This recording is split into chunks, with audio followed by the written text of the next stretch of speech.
మోకాళ్లలో గుజ్జును పెంచి నొప్పిని తగ్గించి సర్జరీని దూరం చేసే ఫ్రీడమ్ వాక్. కామంతో కళ్ళు మూసుకుపోయిన ఓ వ్యక్తి దారుణానికి ఒడిగట్టాడు. ఓ మహిళపై కన్నేశాడు. తన కోరిక తీర్చాలని ఆ మహిళను వేధించాడు. ఆ మహిళ ఒప్పుకోకపోవడంతో కోరిక తీర్చలేదని ఆమెపై కక్ష పెంచుకున్నాడు. ఇంటి బయట మాటు వేసి కత్తితో విచక్షణ రహితంగా పొడిచాడు. దీంతో తీవ్ర గాయాలైన ఆ మహిళ మృతి చెందింది. ఈ ఘటన ఖమ్మం జిల్లాలో చోటు చేసుకుంది. సూర్యాపేట జిల్లా కోదాడ సమీపంలోని కొట్టకొమ్మలగూడానికి చెందిన వ్యక్తితో బూర సైదమ్మకు 25 ఏళ్ల క్రితం వివాహమైంది. భర్తతో విభేదాల కారణంగా చాలా ఏళ్ల క్రితమే తన 2 కుమారులతో కలిసి సొంతూరైన ఖమ్మం జిల్లా నేలపల్లి మండలం భైరవనిపల్లికి వచ్చింది.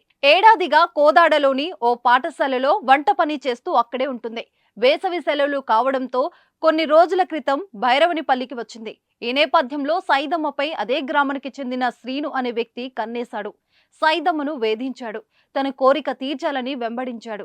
సైదమ్మ ఒప్పుకోకపోవడంతో ఆమెను అంతమొందించాలని శ్రీను ప్లాన్ వేశాడు. సెలవుల నేపథ్యంలో భైరవునిపల్లి గ్రామానికి సైదమ్మ రావడంతో కాపు కాసి ఇంటి నుంచి బయటకు వచ్చే సమయానికి శ్రీను కత్తితో సైదమ్మపై 3 చోట్ల బలంగా పొడిచాడు.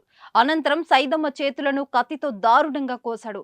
తీవ్ర రక్తస్రావం కావడంతో పరిస్థితి విషమించి సైదమ్మ మృతి చెందింది. అనంతరం భయంతో శ్రీను తనను తాను పొడుచుకొని ఆత్మహత్య యత్నానికి పాల్పడ్డాడు. ఖమ్మం ప్రభుత్వ ఆసుపత్రికి శ్రీనును కుటుంబ సభ్యులు తరలించారు. ఈ ఘటనతో కోపోద్రిక్తులైన సైదమ్మ కుటుంబ సభ్యులు శ్రీను ఇంటిపై దాడికి పాల్పడ్డారు. దీంతో గ్రామంలో ఉద్రిక్త పరిస్థితులు నెలకొంది. ఎస్ఐ నాగరాజు ఘటనా స్థలానికి చేరుకొని పరిశీలించారు. కేసు నమోదు చేసుకుని సైదమ్మ మృతదేహాన్ని పోస్టుమార్టం కోసం హాస్పిటల్ కు తరలించారు. సైదమ్మ మృతితో కుటుంబ సభ్యులు కన్నీరు మున్నీరుగా విలపించారు. సుమన్ టీవీలో మీ పర్సనల్ అండ్ బిజినెస్ ప్రమోషన్స్ కోసం కింది నెంబర్కి కాంటాక్ట్ చేయండి.